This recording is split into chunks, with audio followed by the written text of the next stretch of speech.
ఆచా coding tutor training ఇచ్చి permanent IT job ఇస్తారు. 9697969788. మాధవిలత చేసినటువంటి కామెంట్స్కి కౌంటర్గా మాజీ ఎమ్మెల్యే జేసీ ప్రభాకర్ రెడ్డి చేసినటువంటి కామెంట్స్ ఇప్పుడు సంచలనంగా మారాయి. సో అసలు ఈ ఆద్యానికి కారకురాలైనటువంటి మాధవిలత గారు లైవ్ కాల్లో ఉన్నారు. నమస్తే అండి మాధవిలత గారు. నమస్తే. సో మీరు చేసినటువంటి కామెంట్స్ వల్లే ఇవాళ టీడీపీకి బీజేపీకి మధ్య ఒక వైరం ఏర్పడేటువంటి పరిస్థితి వచ్చిందనుకోవచ్చా? మొత్తం నేనే చేసేసానండి. అంటే ఫస్ట్ అసలు ఈ అగ్గిని రాజేసింది మీరే అని అంటే ఏమంటారు? ఓహో, then I feel very proud అండి.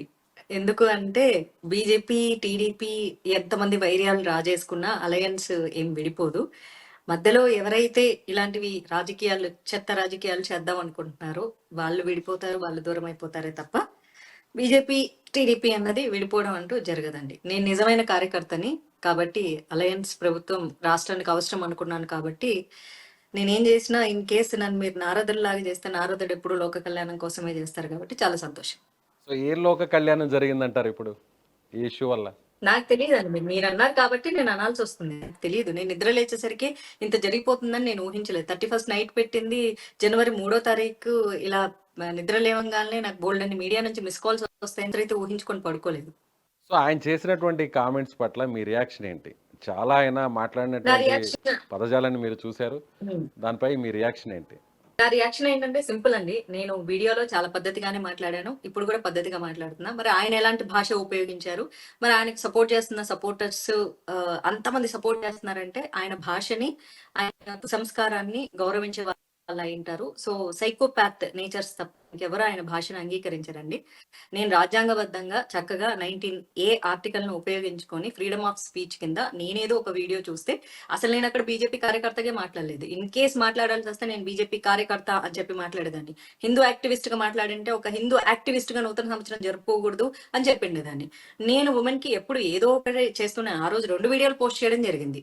తాడిపత్రిలో జరిగే దాని గురించి ఒకటి, అట్ ద సేమ్ టైం ఆడపిల్లలు మీరు పబ్బులకు వెళ్ళి తాగి తందనాలు ఆడొద్దని 2 డిఫరెంట్ వీడియోలు, సిటీస్ లో ఉన్న వాళ్ళకి తాగి తందనాల ఇంకొక వీడియో కూడా చేయడం జరిగింది. సో నేను అమ్మాయిలకి సపోర్టివ్ గా మాట్లాడాను. ఎందుకంటే 31st నైట్ పోలీస్ కూడా సెక్యూరిటీ ఇవ్వడం అనేది చాలా కష్టమవుతుంది కాబట్టి ఆ ఈవెంట్ పెన్నా నది ఒడ్డున జరుగుతుందని నేను ఏదో ఒక వీడియో చూసాను. ఆ వీడియో ఏదో కొంచెం చాలా డిస్టెన్స్ లో ప్రయాణం చేయాల్సి వస్తుంది అనిపించింది కాబట్టి ఇట్స్ నాట్ సేఫ్ అని చెప్పేసి చాలా పొలైట్ గా నేను మాట్లాడడం జరిగింది. నా భాషకి ఆయన భాషకి వయసులో పెద్దవాళ్ళు, మళ్ళీ చాలా పదవులు అధికారాలు అనుభవించారంట. ఈ వయసులో మంచి చాలా చక్కటి భాష మాట్లాడి నాలాంటి వాళ్ళకే కాదు అనుభవించారా అంటే మీకు తెలియదు. ఆయన ఒక మాజీ ఎమ్మెల్యే.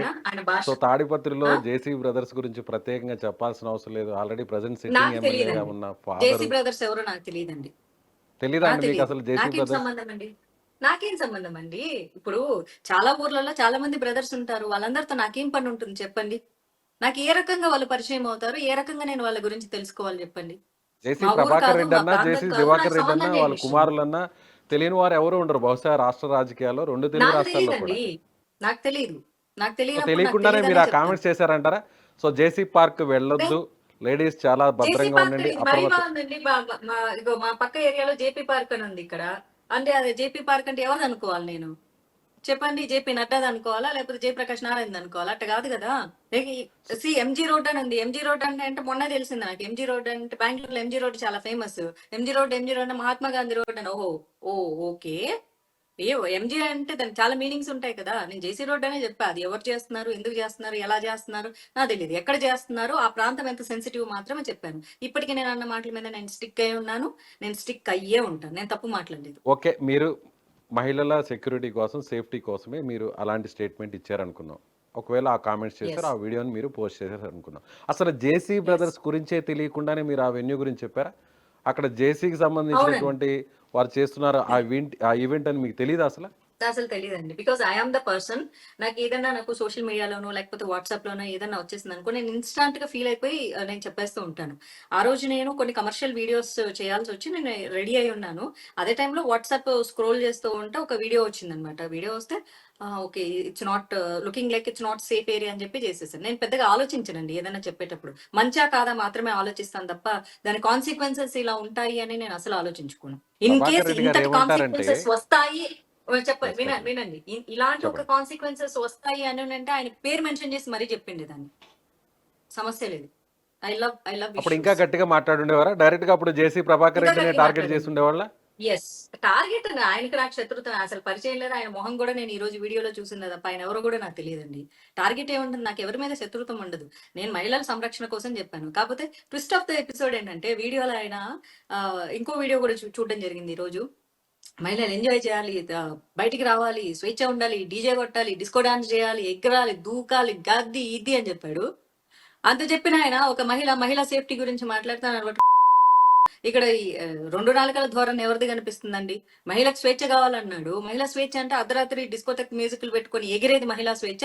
మహిళల్ని సంరక్షణగా ఉండండని చెప్పినా నేను ఇది ఏం ద్వంద్వ ధోరణండి? పావుకు 2 మీ నాలుకలు ఉన్నట్టు గురించి 2 అంతా రకాల కూడా ధోరణి ఆయనకు తెలుసు. మాట్లాడుతున్నాడు. ఆమె గురించి నాకు మొత్తం తెలుసు. కాబట్టి నేను చాలా మాట్లాడుతున్నానంటూ ఆయన మాట్లాడడం జరిగింది. ఆ! చాలా సంతోషం అండి. నా గురించి చాలా తెలుసుకోనంటే ఇలా మాట్లాడరు. మరి ఆయన భార్య, ఆయన కూతుర్లు, కోడళ్ళు మరి ఆయన భాషని అభినందిస్తే గనక ఆ మహిళలకు గూడా శతకోటి నమస్కారాలు పెట్టడం తప్ప ఏమీ చేయలేను. తాడిపత్రి ఆయన ఒక మాట అన్నారు. తాడిపత్రి మహిళలు ఏంటి వాళ్ళ కించపరిచినట్లు అంట. సరే అయితే నన్ను సినిమా ఇండస్ట్రీలో ఉన్నాను కాబట్టి అయితే తాడిపత్రి మహిళలందరికీ, అమ్మాయిలందరికీ చెప్తున్నాను. ఇప్పుడు సినిమా ఇండస్ట్రీలోకి రిలేటెడ్ గా ఉన్న అమ్మాయిలు ఎవరు, లేకపోతే సోషల్ మీడియా ఇన్ఫ్లుయెన్సర్స్ గా ఉన్న అమ్మాయిలు ఎవరు, భవిష్యత్తులో సినిమాలోకి రావాలనుకుంటున్న ఎవరు దయచేసి రావద్దమ్మా. సినిమా ఇండస్ట్రీలో ఉండే వాళ్ళు మీ జేసీ గారే చెప్పారు కాబట్టి మీరు దయచేసి భవిష్యత్తులో చక్కగా పెళ్లిళ్ళు చేసుకుని సంసారపక్షంగా ఉండండి. కెమెరాల ముందుకు ఎవరు రావద్దు. కెమెరాల ముందుకు వచ్చిన వాళ్ళు ప్రోత్సహిస్తారు యాజ్ పర్ జేసీ ప్రభాకర్ రెడ్డి గారు. మీకంటే బీజేపీ వాళ్ళ కంటే జగన్మోహన్ రెడ్డే చాలా నయం. ఏకంగా బీజేపీ వాళ్ళు వచ్చి తన బస్సును కూడా తగలబెట్టేశారు. అప్పుడు జగన్మోహన్ రెడ్డి అన్న బస్సులు నిలిపివేశాడు తిరగకుండా. కానీ మీరు ఏకంగా బస్సులను తగలబెట్టేశారు. ఎన్ని బస్సులను తగలబెట్టుకుంటారో తగలబెట్టుకోండి, అక్కడే నేను పార్కింగ్ చేస్తుంటా అని ఛాలెంజ్ విసిరాడు ఆయన. బీజేపీ వాళ్ళు వాళ్ళ ముఖం మీద వచ్చి గుద్ది రక్తం వచ్చేలా గుద్దితేనే తిరిగి కొట్టడానికి చేత కాదు. మళ్ళీ వాళ్ళ మొహాలకు బస్సులు తగలబెట్టడం కూడా ఒకటా అండి? ఇది ఎవరైనా చెప్తే ఏదైనా నమ్మేటట్టుగా చెప్పాలి అండి. ఇవన్నీ నమ్మబుల్ గా లేని చెప్తే ఏం చేస్తారు? పైగా బీజేపీ ప్రభుత్వం ఆంధ్రాలో ఉందంట. అసలు కామెడీ కదండి. ఆయన పొజిషన్ అనుభవిస్తున్నది టీడీపీది, ఆయన కొడుకు కూటమి అనుభవిస్తున్న ప్రభుత్వమే పొజిషన్ కదండి. టీడీపీది. అదే కూటమి ప్రభుత్వం అయినా కంటెస్ట్ చేసిన పార్టీ ఎవరిది? ముఖ్యమంత్రిగా ఉన్న పార్టీ అధినేత ఏ పార్టీకి సంబంధించిన వ్యక్తి? సొంత పార్టీలో ఉండి పక్క పార్టీ వాళ్ళ మీద నిందలేయడం ఏంటి? ఆకులు ఈకల కరపాకులు అంటోళ్ళు బీజేపీ వాళ్ళ మీద నిందలేయడం ఏంటి అసలు? బీజేపీ ప్రభుత్వము అధికారంలో ఉందంట. ఏమన్నా మోడీ గారు ఆంధ్రప్రదేశ్ సీఎం గా ఉన్నారా ఏంటి? లిటరల్లీ చెప్పాలంటే బీజేపీ వాళ్ళని నింద వేయడం అంటే చంద్రబాబు నాయుడు గారి మీద నింద వేయడమే. మరి ఇలాంటి ఆడపిల్లల్ని ఆడవాళ్ళని అర్ధరాత్రి వచ్చి డీజే డాన్సులు చేసుకోమని చెప్పిన ఆయన అదే నన్ను ఇంత బూతులు మాట్లాడిన వ్యక్తి ఆ పార్టీ నుంచి సస్పెండ్ చేయకుండా ఉంచారు అంటే రౌడీ రాజకీయాలని కూటమి ప్రభుత్వం సపోర్ట్ చేస్తుందనే అనుకోవాలి నేను కూడా. అలాగే ఇంకొక మాటను కూడా ఆయన అనడం జరిగింది. కొంతమంది అంటే వాళ్ళని కించపరచడం కాదు, ట్రాన్స్జెండర్ ఇంకో రకానికి సంబంధించిన వారికంటే అవును. కూడా తక్కువ. అదే బీజేపీ ఆయన వాళ్ళు మాట్లాడారు. ట్రాన్స్జెండర్స్ కంటే తక్కువ ఫోర్త్ కేటగిరీ పీపుల్ అన్నాడులేండి. అవును, నేను సరే ఎగ్జాక్ట్గా ఇందులో కూడా ఇంకో చెప్పలేకపోతున్నాను, పాయింట్ మీరే ఆయన చెప్పండి. 31st నైట్ వీడియోలో ఒక్క మగవాడు కూడా రాడు అన్నాడు. మరి ఈయన వెళ్ళి డాన్స్ చేశారు. మరి ఈయన ఎవరండి? Just asking. సో ఒక్క ఈవెంట్ మగవాడు కూడా ఆర్గనైజ్ మిగతా చేశారు పార్టీలో కాబట్టి ఆయన అక్కడికి వెళ్ళారు. సో అందుకని ఆయనకు డాన్స్ వేయడం వెళ్ళకూడదు. జరిగింది. ఒక్క మగవాడు కూడా, అప్పుడు ఆ పదం చెప్పకూడదు. ఒక్క మగవాడు కూడా రారు. లేడీ ఆర్గనైజర్స్ పెట్టరా? తాడిపత్రిలో లేడీ ఆర్గనైజర్స్ లేరా? మహిళా సింహాలు లేరా? లేడీ ఆర్గనైజర్స్ ఉంటారు. ఎందుకు మగవాళ్ళు ఎందుకు వెళ్ళాలి? ఒక్క మగవాడు కూడా వెళ్ళకూడదు అన్నప్పుడు మగ పురుగు కూడా వెళ్ళకూడదండి. Rule is rule for all. మనం ఆయన ఒక మాట్లాడినప్పుడు మాట మీద నిలబడాలి. ప్రజాప్రతినిధిగా కానీ పనిచేశారు, ఎమ్మెల్యేగా వర్క్ చేశారు, మున్సిపల్ చైర్మన్ గా గెలిచారు, మరి ఆ భాష ప్రజల్లో ఏంటండి? ఆదరణ ఉన్న వ్యక్తి, ఒక మరి ప్రజెంట్ ఆ భాష సిట్టింగ్ ఏంటండి? ఎమ్మెల్యేగా ఉన్నటువంటి ఆయన మరి ఆ ఫాదర్. భాష ఏంటండి? ఆడవాళ్ళకి స్వేచ్ఛ కావాలి, ఆడవాళ్ళు అర్ధరాత్రి ఎగరాలి, ఆడవాళ్ళు డిస్కోటెక్కులు డాన్సులు చేయాలి, ఆడవాళ్ళు తినాలి, ఆడవాళ్ళు బయటకి రావాలి, అర్ధరాత్రి తిరిగితేనే డాన్సులు చేస్తేనే స్వతంత్రం అని ఆడవాళ్ళు సెక్యూరిటీగా ఉండాలి అని చెప్పిన నన్ను మరి ఆ భాష ఏంటి? సరే మాధవీలత ఒక గారు, మాజీ మనం ఎమ్మెల్యే ఒక విషయానికి మాట్లాడాల్సిన వద్దాం, భాష ఓపెన్ గా అది? మాట్లాడదాం. ఒక మొత్తం వయసు అయిపోయిన వ్యక్తి దేశంలోనూ మాట్లాడాల్సిన అలాగే 2 మాటలేనా? తెలుగు రాష్ట్రాల్లోనూ చాలా చోట్ల ఈవెంట్స్ జరిగాయి. చాలా చోట్ల కేవలం ఒక్క తాడిపత్రికి సంబంధించినటువంటి ఈవెంట్ గురించే ఎందుకు మాధవీలత గారు మాట్లాడారు? ఓకే. ఒకటి వచ్చేసి నాకు నాకు వీడియో వచ్చింది కాబట్టి ఈ లొకేషన్ సెన్సిటివ్ ఏరియా కాబట్టి దాని గురించి మాట్లాడాను. రెండో వీడియో కూడా మాట్లాడాను కదా! చాలా మంది చూసారు. 2,00,000 మందికి పైగా చూసారు అది కూడా. సో ఒక్కసారిగా మాధవీలత గారంతా ఒక స్టేచర్ రావడం కోసం, ఒక్కసారిగా మెయిన్ లీడర్‌గా ఎదగడం కోసం, సో వివాదాల జోలికి వెళ్తున్నారు. అందులో భాగంగానే ఈ అంశాన్ని ఇప్పుడు లేవనెత్తారు అంటే ఏమంటారు? ఈ ఆలోచన గనక నాకు ఉండింటే నేను చేసిన వీడియోలో ఖచ్చితంగా ఆయన పేరును ప్రస్తావించేదాన్నండి. సరే ఓకే. ఆయనే ఇప్పుడు డైరెక్ట్‌గా మాట్లాడారు. ఇప్పుడు ఆయన ఆయన చేసేదాన్ని. గురించి ఏం ప్రస్తావిస్తారో చెప్పండి. ఒకవేళ ఆయన గురించి తెలీదన్నారు కాబట్టి, ఇప్పుడు ఆయన గురించి తెలిసింది. మీ మీద కామెంట్స్ చేశారు. అంత సో ఇప్పుడు ఆయన ఎవరో కుసంస్కారవంతమైన తెలిసింది మీకు. భాష మాట్లాడిన తర్వాత అంత కుసంస్కారవంతమైన భాష మాట్లాడిన తర్వాత మహిళలంటే ఆయనకి ఏమాత్రం కూడా గౌరవం లేదు. మహిళలంటే ఏమాత్రం విలువ లేదు. అంటే వాళ్ళు పిలిస్తే రావాలి, వాళ్ళు కూర్చో అంటే కూర్చోవాలి, ఒంగంటే ఒంగాలి, లేవంటే లేవాలి. అటువంటి ఒక రౌడీ రాజకీయాలు చేస్తున్నటువంటి వ్యక్తి అని అయితే నాకు అర్థమైందండి. అయితే అక్కడ ప్రెజెంట్ ఎమ్మెల్యే వచ్చేసి అస్మిత్ రెడ్డి గారు అని విన్నాను. ఆయన గురించి అయితే ఎవరు నాకు తప్పుగా చెప్పలేదండి. ఎంక్వైరీ చేస్తే ఆయన గురించి పొలైట్ గానే చెప్పారు. సో వ్యక్తిత్వం అన్నది వాళ్ళ బిహేవియర్ ని వాళ్ళ భాషను బట్టి ఉంటుంది అని, తండ్రికి కొడుక్కి ఇంత డిఫరెన్స్ ఉందన్న సంగతి. అలాగే అస్మిత్ రెడ్డి వాళ్ళ అన్నగారు కూడా ఎక్కువగా సినిమా ఇండస్ట్రీలోనే ఉంటారట. సినిమా వాళ్ళందరితో చాలా మంచి క్లోజ్ అసోసియేషన్ లో ఉంటారంట. ఆయన గురించి కూడా ఎవరు తప్పుగా చెప్పలేదు మరి. సో మంచి వాళ్ళ గురించి ఎప్పుడు మంచిగా చెప్తారు, కుసంస్కారుల గురించి ఎప్పుడు కుసంస్కారులనే చెప్తారు. అంతే. ఇంకా ఆ పెద్ద మనిషి గురించి ఇప్పుడు మీరే వయసు అయిపోయిన మీరే ఆయన గురించి మీరే తాడిపత్రి మహిళలను అవమానించే విధంగా మాట్లాడారు. సో అక్కడికి వెళ్ళొద్దు చాలా అని సంతోషం అండి. ఎందుకన్నారు? అంటే అక్కడ ఉన్నటువంటి ఉమెన్‌ని మీరు అవమానించినట్లే, క్రిటిసైజ్ చేసినట్లే. మీరు అక్కడికి వెళ్ళొద్దు, తాగొద్దు, ఎంజాయ్ చేయొద్దు. లేకపోతే అయితే 10 సార్లు ఆహ్, చెప్తానండి మళ్ళీ. తాడిపత్రి ఇంట్లో మహిళలు కూర్చోండి. వచ్చే పార్టీలు న్యూ మళ్ళీ ఇయర్ కూడా వస్తుంటాయి. ఇట్లాంటి ఎక్కడైనా పార్టీలకు జరుపుకోవచ్చు. వెళ్ళొద్దు. కానీ ఇంట్లోనే ఉండండి, సేఫ్‌గా ఉండండి. కిడ్నాప్‌లు అవుతారు. లేకపోతే ఇంకోటి అవుతారని మీరు ఆ వీడియోలో చెప్పడం జరిగింది. అంటే అక్కడ కిడ్నాప్‌లు కరెక్ట్ అన్నీ అండి. ఎక్కువగా జరుగుతాయని గతంలో ఏమన్నా మీరు చూసారా అక్కడ? అలాగే గంజాయికి అడ్డా కూడా అన్నారు మీరు. సో ఏ ఆధారంతో అడ్డా అంటున్నారనేది అని ఆయన అనలేదు. చేస్తున్నటువంటి ప్రశ్న. తీసుకునే ప్రాంతం అన్నాను. ఆంధ్రప్రదేశ్ లో చాలా ప్రాంతాల్లో గంజాయిలకు అడ్డాగానే ఉన్నాయండి. ఇది ఇప్పుడు ఇన్ఫర్మేషన్ యాక్ట్ కింద నేను తీసుకోవచ్చు, మీరు తీసుకోవచ్చు, ఎవరైనా తీసుకోవచ్చు. ప్రతి పోలీస్ స్టేషన్ లో కేసులు నమోదై ఉంటాయి, ప్రతిరోజు ఉంటాయి. ఇదే విషయం నేను మాట్లాడితే ఇన్స్టాగ్రామ్ లో నాకు మెసేజ్లు కూడా పెట్టారు. అక్క ఈ ప్రాంతంలో చాలా ఉన్నాయి అక్క, మేము ప్రూఫ్లు కూడా ఇస్తామని చెప్పి ఆ అంటే ఐడి నేమ్స్ వేరే రకంగా పెట్టారు. సో నాకు ఎందుకు చెప్పండి, పోలీసులు ఓకే. వాళ్ళు పని మీకు చేసుకుంటారు ఇన్ఫర్మేషన్ లేదా ఉంటే పొలిటీషియన్స్ మీ భయపడితే. కూటమి ప్రభుత్వమే ఉమ్, ఉంది. మీ మిత్రపక్షమే అక్కడ అధికారంలో ఉమ్, ఉంది. మీరు కూడా అధికారంలో ఉన్నారు. మీకు ఉమ్, సంబంధించినటువంటి మంత్రి కూడా ఉన్నారు. మీ పార్టీకి సంబంధించినటువంటి ఉమ్, ఎమ్మెల్యే. సో ఆయనకివ్వచ్చు. ఉమ్. లేదా ప్రభుత్వానికి ఇవ్వచ్చు. కానీ ఇలా బహిరంగంగా హ్మ్. వచ్చి మిత్ర ధర్మాన్ని ఎందుకో మీరు ఉల్లంఘిస్తున్నారు అనంటే? నేను ఒక సాధారణ ఆడపిల్లగా మాట్లాడానండి. Madhavi Latha is having different roles. నేను పార్టీ గురించి మాట్లాడేటప్పుడు నేను ఒక బీజేపీ కార్యకర్తని. నేను సినిమాల గురించి మాట్లాడేటప్పుడు నేను యాక్ట్రెస్‌ని.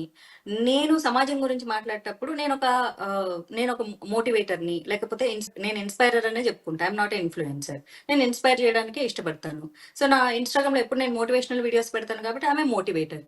And when it comes to Sanatan ధర్మ ఐఎమ్ హిందూ యాక్టివిస్ట్. నేను డిఫరెంట్ రోల్స్ ప్లే చేస్తూ ఉంటాను నా లైఫ్ లో. సో నేను ఇప్పుడు జస్ట్ ఉమెన్ కి సేఫ్ కోసం మాట్లాడాను కాబట్టి నేను ఒక ఇన్స్పైరర్ లాగే మాట్లాడాను. అక్కడ ఉమెన్‌కి సేఫ్టీ లేదనా మీ అభిప్రాయం తాడిపత్రిలో? అక్కడ కదండి, ఎక్కడ కూడా సేఫ్టీ ఉండదండి. అర్ధరాత్రి ఉమెన్ కి సేఫ్టీ ఏంటండి? ఎస్పెషల్లీ 31st నైట్ వచ్చేసేసి పోలీసుల మీద నింద వేయడం అనేది కరెక్ట్ కాదు. మన సేఫ్టీలో మనం ఉండాలి. మీరు ఇంకొక వీడియో కూడా నాది చూసి ఉండాలి. ఎట్టి పరిస్థితుల్లోనూ 31st నైట్ పోలీసుల మీద నింద వేయొద్దు. తాగి తిరిగి మీ ఒళ్ళుకి మీ బ్రెయిన్ కి మీరే సంరక్షకులు అని చెప్పి ఆడపిల్లలకి నేను సలహా ఇవ్వడం కూడా జరిగింది. అందులో తాడిపత్రి పేరు కూడా లేదు. యునానిమస్ గా అందరి కోసం చేశాను నేను. సరే ఇదే మాధవీలత గారు ఎక్కడ ఏ పార్టీస్‌కి వెళ్ళలేదు. ఏ ఈవెంట్స్‌కి వెళ్ళలేదు. ఎక్కడ కూడా 31st నైట్ ఉమ్. కావచ్చు, లేదా వేరే వేరే సెలబ్రేషన్స్‌కి ఎక్కడ కూడా పార్టిసిపేట్ చేయలేదు. యాజ్ ఏ వుమెన్‌గా. అంటే ఇంక ఎప్పుడు వెళ్ళానండి? వెళ్తే చూపించండి. నేను అసలు ఎక్కడికి నా వెళ్ళలేదు. నోటితో నేను చెప్పి నా నోటితో నేను చెబితే తప్ప నేనెప్పుడో సినిమాలు చేసే రోజుల్లో ఒక 2 సంవత్సరాలేమో 31st ఈవెంట్స్‌కి వెళ్ళానండి. ఒకటి మరి లేడీస్ అది కూడా నైట్. తప్పే అది కదండీ! మీరైతే అదే వెళ్ళొచ్చు. వినాలి, పూర్తిగా కానీ వినాలి. వేరే మహిళలైతే పూర్తిగా వెళ్ళకూడదు. వినాలి అందుకే. పూర్తిగా వినాలి. నేను ఒక హీరోయిన్‌గా చేసేటప్పుడే నేనేం పాత్రలు చేస్తున్నానని చూసి ఏరుకొని చేయడం వల్ల నాకు కెరియర్ లేకుండా పోయింది. అట్లాంటప్పుడు నేను 31st నైట్‌లకెళ్ళేటప్పుడు అది ఏ ప్రాంతంలో జరుగుతుందో తెలుసుకోకుండా పోయేంత కాదు. ఇట్స్ ఎ గేటెడ్ కమ్యూనిటీ అని చాలా క్లియర్‌గా చెప్తున్నా నేను. నేను ఎక్కడ నా వెళ్లారు వీడియోలో కూడా చెప్పండి? చెప్పడం అంటే జరిగింది. ఇప్పుడు గేటెడ్ ఈ కమ్యూనిటీ విషయం సేఫ్ జోన్‌లో అయితే బయటకొచ్చింది వెళ్ళండి కాబట్టి, అని. దీని మీద కాంట్రోవర్సీ ఆ! నడుస్తుంది కాబట్టి 31st నైట్ అంటే న్యూ ఇయర్ హ్మ్. సెలబ్రేషన్‌కి సంబంధించిన ఈవెంట్స్‌కి మహిళలు నైట్ టైమ్ వెళ్ళకూడదని మీరే పిలుపునిచ్చారు కాబట్టి, సో మీరు వెళ్ళినటువంటి ఆ హ్మ్. ఈవెంట్ గురించి చెప్తారా? 2 సార్లు వెళ్ళాను అంటున్నారు. ఒకసారి చెప్తారా ఓపెన్‌గా? ఏమో 2012, 13 అనుకుంటా అండి. సినిమాలు చేసేటప్పుడు it's with in the city అండి. నేను నా వీడియోలో నేను ఎప్పుడు క్లారిటీ చెప్తా. సేఫ్ జోన్ లోకి మీరు వెళ్ళాలి. With in the city gated community అయితే ప్రాబ్లమే లేదు. నేను ఆ విషయం కూడా చాలా క్లియర్ గా చెప్పాను. మీకు సిటీ సేఫ్ జోన్ లో ఉందనుకోండి, మీరు సిటీలో వెళ్ళండి, ఎంజాయ్ సో చేసుకోండి. దాన్ని గేటెడ్ ఎవ్వరూ తప్పు కమ్యూనిటీలో పట్టరు. అయితే సేఫ్ జోన్లో ఉంటే, సిటీలో అయితే మాత్రం మహిళలు ఈవెంట్స్కి వెళ్ళొచ్చు, పార్టీస్కి వెళ్ళొచ్చు, మీరు అన్నట్టుగా మిమ్మల్ని డీజేకో లేకపోతే ఆపుతారండి. ఇంకోటో అదే చేయొచ్చు. చెప్తారు మీరు. కానీ ఒక ఇంకోటి ఒక చేయొచ్చు, ప్రజాప్రతినిధి, చేసుకోండి అని ఒక నేను మాజీ చెప్పట్లేదు. ఎమ్మెల్యే వినండి. నిర్వహించే వేడుకలకు మాత్రం మహిళలు వెళ్ళకూడదు, అంతేనా? మీకు మీ మీ అడిగిన క్వశ్చనే మీరు తప్పు నేను ఆయన క్వశ్చన్. వైపు నుంచి అది అంటున్నాను, ఇది నా ఒపీనియన్ కాదండి. చాలా మంది మాజీ అడుగుతున్నటువంటి ఎమ్మెల్యే ప్రశ్నలు, చాలా మంది మాజీ రేస్ ఎమ్మెల్యే చేసినటువంటి సెలబ్రేట్ అంశాలు ఇవి. చేస్తున్నారా, మాజీ కార్పొరేటర్ సెలబ్రేట్ చేస్తున్నారా, మాజీ ఈవెంట్ మేనేజర్ సెలబ్రేట్ చేస్తున్నాడా is not the matter. First of all నేను వెళ్ళింది ఏంటి, నేను ఎగిరి ఎంజాయ్ చేయడానికి కాదు.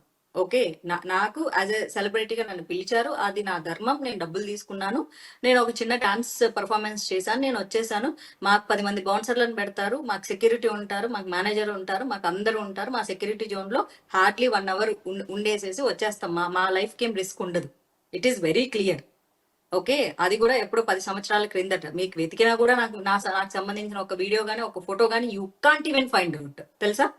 నా నోటితో నేను సో చెప్పా. ఐ సో ఆమ్ ద ఈ వన్. నేను వీడియో ఏదైనా చూస్తున్నారండి, చాలా మంది ధైర్యంగా చెప్తాను. చూస్తుంటారు. వాళ్ళందరూ కూడా ఒకవేళ మీరు ఎక్కడైనా వేరే ఈవెంట్స్లో పార్టిసిపేట్ చేసినా, దానికి సంబంధించినటువంటి ఫోటోస్ ఏదైనా కూడా బయటకు వస్తాయి. సో నేను నన్ను ఆచితూచి చెప్పడం మాట్లాడాలి, ఫినిష్ కరెక్టేనా? చేయనివ్వట్లేదు. నేనే చెప్తున్నానని ఛాలెంజ్ చెప్తున్నాను. ఐఎమ్ అనుకోవచ్చా? Very Brave to speak out. Yeah. I'm very Brave to speak out. నేను తప్పు పని చేస్తే కదా భయపడడానికి. నేను ఇంకొకటి, ఫస్ట్ ఆఫ్ ఆల్ మహిళల్ని ఎంజాయ్ చేయొద్దని నేను ఎప్పుడు చెప్పాను? సేఫ్ జోన్ ఏరియాలో ఎంజాయ్ చేసుకోండి అని చెప్పాను. ఎంజాయ్ చేయొద్దు అని చెప్పడానికి హూ ద హెల్ అయ్యాం. సేఫ్ జోన్ లో సేఫ్ జోన్ చేసుకోండి అంటే అని ఏందో చెప్పాను. చెప్తారా మేడం ఒకసారి, మాధవీలత గారు? సేఫ్ జోన్ అంటే ఏంటి, చెప్పలే ఎలా కదా ఉండాలి ఎక్కడన్నా అంటారు? మీరు గేటెడ్ కమ్యూనిటీస్ లో మీరు గేటెడ్ కమ్యూనిటీస్ లో చేసుకుంటున్నారా, లేకపోతే ఫంక్షన్ హాల్స్ లో చేసుకుంటున్నారా? అలాంటి చోట్ల మీరు చేసుకుంటున్నట్లంటే అది ఎవరైనా సేఫ్ జోన్. ఇంకొకటి, మీతో పాటు అకంపెనీ ఇవ్వడానికి ఒక ఆడపిల్ల ఇంటి నుంచి బయటకు వెళ్ళేటప్పుడు ఎవరో ఒకరిని అకంపెనీ ఇచ్చి పంపిస్తారు, తమ్ముడినో, అన్ననో, ఫ్రెండ్నో. సో అక్కడ ఎవ్వరు లేరు, ఒక మగపురుకు కూడా రారు అంటే మరి సేఫ్టీ ఎవరు? ఓ చెల్లికి అన్నన్నా ఉండాలి, బాయ్ ఫ్రెండ్ అన్న ఉండాలి, భర్త అన్నా ఉండాలి, తండ్రి అన్నా ఉండాలి, ఎవరో ఒకళ్ళు ఉండాలి కదా. బాయ్ వెరీ ఫ్రెండ్ ఉండొచ్చు, fortunate or unfortunate, it's male boy friend dominated ఉండొచ్చా సొసైటీ. మాధవీలత గారు? సరే ఓకే, తండ్రి ఉండొచ్చు, అన్న ఉండొచ్చు, అది వాళ్ళ ఇష్టం భర్త అండి. ఉండొచ్చు, మీరు నేను బాయ్ ఎవరు బాయ్ ఫ్రెండ్ ఫ్రెండ్ ఉండొచ్చు ఉండొచ్చు అంటున్నారు, ఉండకూడదు అని చెప్పడం. ఉండొచ్చా? సేఫ్టీకి సెక్యూరిటీకి ఉన్న చోట అంటే ఇద్దరిని అలో చేసే చోటికి వెళ్తే అట్లీస్ట్ ప్రొటెక్ట్ చేస్తారు కదా. సో అమ్మాయిలైతే, అది లేడీస్ ఇప్పుడు అయితే బాయ్ ఫ్రెండ్స్తో సేఫ్ జోన్లోకి వెళ్ళి పార్టీ చేసుకోవచ్చు అంటారు మీరు ఫైనల్గా. అమ్మాయిల మాధవీలత మీరు గారు దీన్ని ఇంకోటి కాదండి, మీరు తీసేసి చెప్పిన ఆ మాటనే నేను మాధవీలత రిపీట్ చేస్తున్నాను. ఆడపిల్లల్ని బాయ్ ఫ్రెండ్ తో పోయి ఎంజాయ్ చేయమనేది మొత్తం లైన్ అంతా వదిలిపారేశారు. ఒక ఆడపిల్లకు భర్తో, బాయ్ ఫ్రెండో, అన్నో, తమ్ముడో, తండ్రో, ఈ 4 ఎగిరిపోయినాయి. బాయ్ ఫ్రెండ్ ఎందుకు వచ్చాడు మధ్యలో? సరే బాయ్ ఫ్రెండ్తో కూడా వెళ్ళొచ్చా అనేది నేను అడిగే ప్రశ్న. వెళ్తున్న ఎంతమందిని ఆపుతారండి మీరు ఆపగలరా? మన 31st నైట్ ఎంతమంది బాయ్ ఫ్రెండ్స్ తాపారు, మీరు ఆపగలరా? నువ్వు బాయ్ ఫ్రెండ్ తో పోవద్దమ్మా పార్టీకి అంటే చెప్పు తీసుకుంది అంటారు నన్ను. మరి అక్కడ ఒక ఎమ్మెల్యే నిజంగా ఫాదర్ ప్రేమించి ఈవెంట్ ఎవరైనా కండక్ట్ ప్రొటెక్ట్ చేస్తారు. చేస్తుంటే, ఓన్లీ లేడీస్తోనే, ఓన్లీ మహిళలు మాత్రమే వచ్చే ఈవెంట్కి వెళ్ళొద్దు అని ఎలా చెప్పారు అనేది వాళ్ళు ఎలా అడుగుతున్నటువంటి చెప్పాను నేను? ప్రశ్న. జేసీ ప్రభాకర్ రెడ్డి నేను తరపున చెప్పాను ఆయన సేఫ్టీకి అండి. అడుగుతున్నటువంటి ప్రశ్న. ఎందుకంటే చాలా వెళ్ళొద్దు అన్నదాన్ని అందులో కూడా చాలా నీట్ గా చెప్పా. పెన్నా నది ఒడ్లు మళ్ళీ చెప్తాను 100 సార్లు చెప్తా. పెన్నా నది ఒడ్లో అది వెరీ సెన్సిటివ్ ఏరియా. సెన్సిటివ్ ఏరియాలో గాంజా తీసుకునే వాళ్ళు ఎక్కువగా ఉంటారు. 31st నైట్ విచ్చలవిడిగా ఎంజాయ్ చేయాలనుకునే మనస్తత్వంతోనే అక్కడికి వెళ్తారు, ఏదో ఇయర్ అంతా ఏదో సాధించేసినట్లు. కానీ అలాంటి అన్నప్పుడు బాగా హై పొజిషన్ ఏదైతే ఏమంటారు హై బాగా కొట్టేసినప్పుడు బ్రెయిన్ కి, రాత్రి 2 గంటలప్పుడు మహిళలు ఒంటరిగా వస్తున్నప్పుడు మీరు తీసుకునే ట్రాన్స్పోర్టేషన్ బైక్ అవ్వచ్చు, కార్ అవ్వచ్చు, ఇంకోటి అవ్వచ్చు, ఆటో అవ్వచ్చు, సేఫ్ జోన్ కానప్పుడు మీ లైఫ్ కు ఎవరు సెక్యూరిటీ అని అడిగాను. ఇప్పుడు కూడా అడుగుతున్నాను. మధ్యలో ఒక ఇట్లాంటి క్వశ్చన్ అండి, కేసులు పెడతానంటే 100 సార్లు కూడా పెడతాను. కొట్టేసిన తర్వాత ఎక్కిన తర్వాత అన్నారు అంటే ఏంటి? అదే అండి గాంజా. అంత వీడియోలో మరి ఇది ఎలా ఉంది, రామాయణం అంతా విని రాముడికి సీతేమో అంటే కాదు కాదు కాదు కాదండి, అక్కడికి వెళ్ళిన తీసుకునే వాళ్ళు మహిళలు అలా బయటకు వస్తున్న క్రమంలో అన్నారేమో అనుకుంటున్నాను. నేను బయట మహిళలు ఆల్రెడీ గాంజా గాంజా తాగుతారని కొట్టిన లేదు, వాళ్ళ గాంజా గురించి అని నేను తాగిన అనట్లేదు. మహిళల్ని ఏమన్నా చేస్తారేమో అని. పార్టీకి వెళ్ళి వాళ్ళు ఎంజాయ్ చేసి వచ్చే క్రమంలో ఇలాంటి ఒక ఒక స్త్రీ మీద ఏమన్నా చేస్తే గ్యారంటీ ఏంటి అని అడిగాను. పుష్ప సినిమాకి వెళ్తేనే మహిళ ప్రాణాలకు సంరక్షణ లేకుండా పోయింది, ప్రాణమే పోయింది. రేపు ఎవడు చెప్పొచ్చాడండి? అది వేరే సబ్జెక్ట్ మన అండి, సేఫ్ అది జోన్ లో మనం తొక్కిసలాట ఉండడం చాలా జరిగింది. మంచిది కదా. అక్కడ ఇంకొకటి ఏదైనా జరగొచ్చేమో ప్రిడిక్షన్. ఇప్పుడు ప్రతి తల్లిదండ్రి ఆడపిల్ల బయటికి వెళ్ళేటప్పుడు ఇదే మాట చెప్తారు, వాళ్ళు చెప్పింది నేరం అయితే నేను చెప్పింది కూడా నేరమే. ప్రతి తల్లిదండ్రుల మీద కేసులు పెట్టాలి. నేను బయటికి పోతుంటే నువ్వు అట్లా కీడు శంకిస్తావు నా మీద, నన్ను ఎవరు ఎత్తుకుపోతారు, నేను బరాబర్ తిరుగుతా, రాత్రి 2 గంటల దాకా తిరిగి వస్తా అని ప్రతి ఆడపిల్ల ధైర్యంగా అన్నప్పుడు ప్రతి తల్లిదండ్రులు భయపడ్డము మంచి చెప్పడం నేరమైతే చట్టబద్ధంగా నేను చెప్పింది కూడా నేరమే. నా భాషలో కుసంస్కారం లేదు, అవతలి వాళ్ళ భాషలో కుసంస్కారం ఉంది కాబట్టి నేను తప్పు చేయలేదు, నేను నేరము చేయలేదు. నేను ఇప్పటికీ నా మాట మీద స్టిక్ అయినా, చంపేసుకోవాలనుకుంటే చంపేసుకోవచ్చు. I don't care. సో బస్సుని తగలబెట్టింది బీజేపీ వాళ్ళు అని అంటున్నారు. దాంట్లో మీ ప్రమేయం ఏమైనా ఉందా? ఆయన కొంత చేసినటువంటి ఆ కామెంట్స్ వెనక ఏదైనా కొన్ని అనుమానాలు రేకెత్తున్నాయి అనుకోవచ్చా? కరెక్టేనండి, నిజమే. నాకు చాలా నా దగ్గర చాలా డబ్బులు ఉన్నాయి, నేను చాలా పెద్ద రౌడీజం చేస్తాను, అంత ఉండిందంటే ఎమ్మెల్యే టికెట్ విసిరేసి మరీ కొనుక్కునేదాన్ని ఏమోనండి. అంత లేకే మీకు టికెట్ లేదు కాబట్టి, సో కూటమి ప్రభుత్వంలో ఉన్న టీడీపీ మీద, అధికారంలో ఉన్న టీడీపీ మీద, ఆ పార్టీకి సంబంధించినటువంటి నాయకుల మీద ఇలాంటి కామెంట్స్ చేస్తూ కాంట్రవర్సీ చేస్తున్నారు అని అంటే, ఫస్ట్ ఆఫ్ ఆల్ నేను ఎమ్మెల్యే టికెట్ కోసం అస్సలు ప్రయత్నం చేయలేదు. నాకు పబ్లిక్ పాలిటిక్స్ ఇష్టం లేదని చెప్పేసేసి నేను ఆల్రెడీ చెప్పి 4 ఏళ్ళు అయింది. మీరు ఈ సంగతి గమనించాలి. అండ్ టీడీపీ వాళ్ళు 2020లోనే నన్ను వాళ్ళ పార్టీలోకి ఇన్వైట్ చేయడం జరిగింది. కానీ కాషాయంతోనే నేను సంతోషంగా ఉన్నానని చెప్పడం కూడా జరిగింది. ఇన్ కేస్ నేను టీడీపీలోకి వెళ్ళి ఉండింటే గుంటూరు 2 టికెట్ అదే పార్టీలో ఉన్నప్పుడు నాకు ఇవ్వు అంటే ఇవ్వను అనేంత అవకాశం ఉండేది కూడా కాదేమో. కాబట్టి my version is very clear. I'm not interested in public politics. So ఇప్పుడు గుంటూరు 2 టికెట్ని మీరు ఆశించారనేది అర్థమవుతుంది మీ మాటల్లో బీజేపీ నుంచి. అసలు పబ్లిక్ పాలిటిక్స్ లోనే నేను లేనప్పుడు ఎలా ఆశిస్తాను? సో మీరు అన్నారు టీడీపీలోనే నేను ఉండి ఉంటే 2020లో టీడీపీ నన్ను ఆహ్వానించినప్పుడు మీరు క్లారిటీగా వినాలి, వినే జనాలకు అర్థమవుతుంది. మేబీ మీకు అర్థం కావట్లేదు అనుకుంటా. 2020లో టీడీపీ నన్ను ఆహ్వానించినప్పుడు నాకు ఆశయంతో నేను సంతోషంగా ఉన్నానని చెప్పాను. నేను టీడీపీలోకి వెళ్ళలేదు. ఒకవేళ వెళ్ళి ఉంటే ఖచ్చితంగా మళ్ళీ గుంటూరు 2 టికెట్ నేనే తీసుకునేదాన్ని. ఎందుకంటే మొన్న అలయన్స్ లో టీడీపీనే పోటీ చేసింది కాబట్టి. ఉంటే ఓకే, నేను వెళ్ళలేదు. అంటే ఇప్పుడు జేసీ ప్రభాకర్ రెడ్డి గారు చేసిన కామెంట్స్ మీద నెక్స్ట్ మీ ఫర్దర్ స్టెప్ ఏంటి? నాది ఏ స్టెప్ లేదు అండి. నేను ఎవరికి భయపడేది లేదు. కిడ్నాప్ చేస్తారా చేసుకోండి. నేను ఏదైతే చెప్పాను చూడండి, కిడ్నాప్ చేసే అవకాశం ఉంది, మిమ్మల్ని చంపేసే అవకాశం ఉంది అని చెప్పి అవన్నీ వీళ్ళు నా మీద చేద్దామని ఇప్పుడు కుట్రలు పొందుతున్నారంట. చాలా గొప్ప స్త్రీవాదులు, చాలా గొప్ప స్త్రీ స్వేచ్ఛను కోరుకునే వాళ్ళు, చాలా గొప్ప స్త్రీ యొక్క ఉన్నతిని కోరుకునేటటువంటి జేసీ ప్రభాకర్ రెడ్డి గారికి మనస్ఫూర్తిగా నా పాదాభివందనాలు తెలియజేసుకుంటూ, నా తలరాత ఎలా ఉంటే అలా జరుగుతుంది. వాళ్ళు చంపేయాలనుకుంటే చంపేసుకోవచ్చు. సో మా ద్వారా ఆయనకి సూటిగా ఏం చెప్పదలుచుకున్నారు? ఆ కామెంట్స్ మీరు చూసుంటారు, ఆ వీడియోని కూడా మీరు చూసుంటారు. సో నేరుగా మీరు ఆయనకి ఒకవేళ ఆయన మీ ముందు ఉంటే ఏం చెబుతారు? నేరుగా మీ ముందు ఉంటే ఆయనతో ఏం చెప్పాలనుకుంటారు? మీ భాషకి, మీ సంస్కారానికి, మీ వయసుకి, మీ అనుభవానికి నా పాదాభివందనాలు. మీ నుంచి కొత్త జనరేషన్ నేర్చుకునేది ఏమీ లేదు. మిమ్మల్ని చూసి ఎలా మాట్లాడకూడదో నేర్చుకుంటే చాలా సంతోషం అని చెప్తాను. సో పార్టీ నుంచి నన్ను చూసి నా తర్వాత యంగ్స్టర్స్ అయినా ఒక భాషని, ఒక ఉన్నతమైన ఆలోచనలని నేర్చుకుంటారు. ఆయన భాషను చూసి నేర్చుకునేది ఏమీ లేదు. సో పార్టీ నుంచి ఏదైనా సపోర్ట్ రావడం జరిగిందా మీకు? ఏమో అండి, నాకు తెలియదు. నేను ఎప్పుడు అసలు పార్టీ నుంచి నేను ఏది ఆశించలేదు, ఇప్పటికే ఆశించలేదు. సపోర్ట్ చేస్తే సంతోషం, చేయకపోతే కూడా ఐ డోంట్ మైండ్. నేను ఎప్పుడు ఆశపడలేదు, నేను ఆశపడను బేసిక్ గా. సో దీనికి ఇక్కడ ఫుల్ స్టాప్ పెట్టే అవకాశం ఉందా, లేదంటే దీన్ని సిరీస్ని ఇలాగే కొనసాగించే అవకాశం ఉంటుంది? మీరు లాగాలనుకుంటే లాగుతారు, మీరు ఆపాలనుకుంటే ఆపుతారు. ఇందులో నా ప్రమేయం ఏమీ లేదు. ఎందుకంటే నాకు తెలియకుండా జరిగినటువంటి సంఘటన. నేను న్యూస్ లోకి వస్తాను, నాకు తెలియదు. మీరు అడిగిన ప్రశ్న ప్రకారం ఓవర్ నైట్ ఇట్లా స్టార్ అయిపోదాము అనుకుంటే, నాకే గనక అన్ని తెలివితేటలు నింటే ఎంత బాగుండని ఈ క్షణం ఫీల్ అవుతున్నా. నేను నాకు ఆ పొలిటికల్ నాలెడ్జ్ రావాలని కోరుకుంటున్నానండి. హౌ అని చెప్పేసి ఇంకా నేర్చుకోవాలి నేను. మేబీ అట్లాంటి ఒక నిజంగా క్రూయల్ కన్నింగ్ నేచర్ నాకుంటే చాలా బాగుంటుంది. అట్లాంటి నేచర్ ని నాకు నేర్పించే వాళ్ళు ఎవరైనా ఉంటే నాకు కావాలి. I love that. రైట్ అండి, thank you so much Madhavilatha గారు లైవ్ కాల్లో జాయిన్ అయినందుకు. ఇది సెన్సేషన్ కామెంట్స్ చేసినటువంటి జేసీ ప్రభాకర్ రెడ్డి మాటల తర్వాత దానికి రియాక్షన్గా మాధవీలత గారు మనతో పాటు సుమన్ టీవీ లైవ్ కాల్లో జాయిన్ అయ్యి ఆమె విధంగా మాట్లాడారు. సో మాధవీలత గారి కామెంట్స్ మీద మీరేమనుకుంటున్నారో ఖచ్చితంగా కామెంట్ బాక్స్లో కామెంట్ చేయండి. Thank you.